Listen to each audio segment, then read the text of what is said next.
My name is Gitanjali Rao. I'm 15 years old and I'm an author, innovator, and promoter of STEM.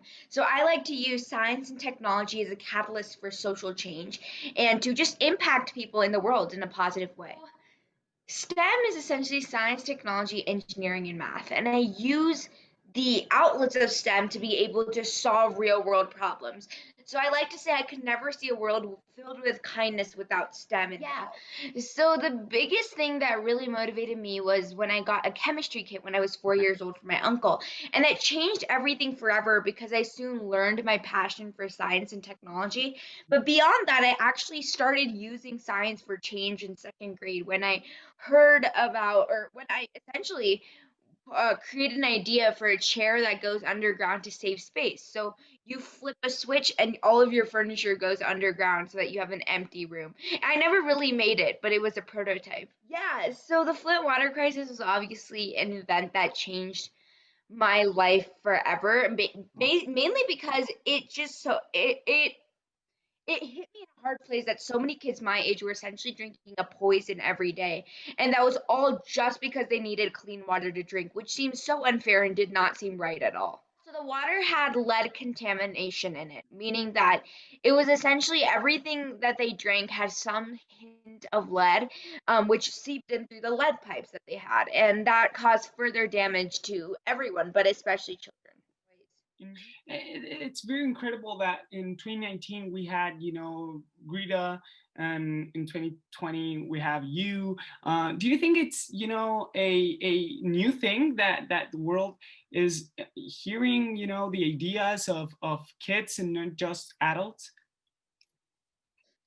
I am first of all like so inspired and I'm so excited about the involvement of Greta, Malala, other students who have really made an impact on this world. And I think that it's time, and we are doing such a great job with bringing students out. And I think that's what Time and Nickelodeon really hit the spot on this year was, in addition to Person of the Year, which was Biden and Harris, they did Kid of the Year, which really stood out Generation Z. It pointed out why we are important and because the future is quite literally in our hands. Yeah, it has been absolutely crazy, but I think it's also been so exciting, but it's almost bringing a sense of responsibility over as well now that people have really labeled me as Kid of the Year. I feel the need to show other kids that they can do it too. And, you said on the Time interview that you don't push yourself um, with your creations. You don't push your work in Yeah. science. Why is that? I think I find the need that we should go at our own pace. And that's what I've recently been doing because going at your own pace gets you that excitement and that passion and that drive to solve problems in society. Angelina Jolie was fantastic. She is an amazing person overall. She's so kind. We had an hour and a half long conversation, I think maybe 2 hours. It was a very long time, yeah. But yeah, she was very exciting and we had a really great conversation. I'm so inspired by her work with not only her acting but her activism as well.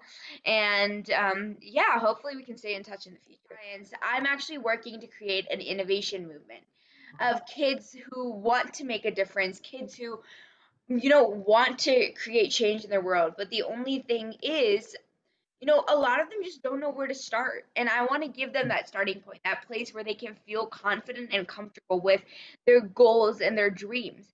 So I think that youth bring a new perspective. We bring a new perspective to innovation, to the workforce. We create ideas like no one has ever seen before. And I think it's time to take advantage of that. I read that you are working on your pilot's license. Tell me about that because I'm very interested. Yeah, so I'm working on my pilot's license right now for glider airplanes. So I'm working on doing a lot of sessions here so that I can solo, meaning I can fly the glider by myself tomorrow, without an instructor in the plane. And I think the really exciting part as well is I received a scholarship from Wings Over the Rockies in Colorado to be able to fly the gliders and receive my license. And the gliders are planes. Yeah, they're basically planes, except they don't have a power. They don't have engine. So you basically get put up in the air by a plane that does have an engine, and then you release from it, and you're floating down, and you have to figure out a way to land. Okay, perfect. And why you were interested in that? Yeah, my dad flies planes just as a hobby. He has his license as well, so I've been flying with him since the age of 3.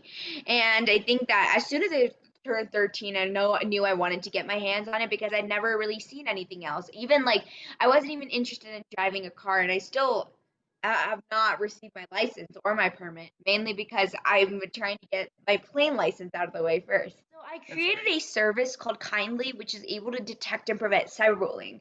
So a lot of people think it's an app, but instead what it is it's a back end, and it can be put onto a lot of different apps. So social media applications, browser extensions, its own standalone app, variety of things. And it's able to pick up messages that may be considered bullying. So I cyberbullying is obviously Mm, such a fear of mine, mm. mainly because I've moved to 7 different schools in the past year of my 10 schooling life.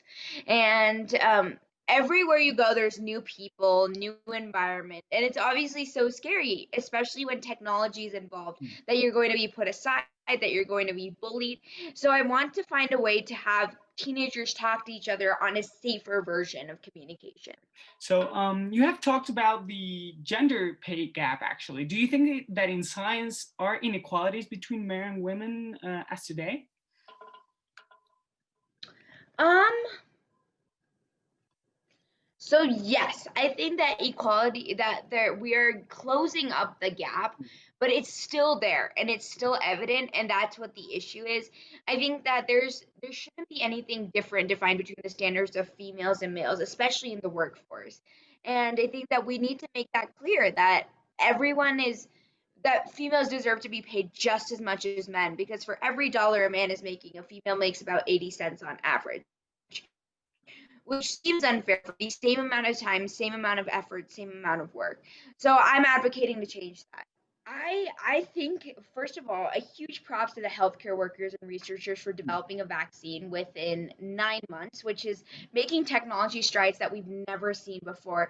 And I think that um, we like I'm not in a place to share my political views either, but I think that we're looking towards a positive future here with the pandemic, especially with the introduction of these vaccines. But I think that what I'm working on actually is finding ways to prevent future pandemics so we don't have to stay at home again. What do you want to study, or what do you want to do when you finish high school?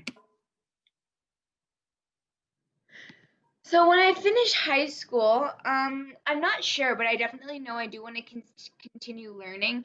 So I will probably definitely go to college. But I think beyond that, I'm not sure where exactly I want to go, but I know that whatever I'm doing, I want to be making a positive difference.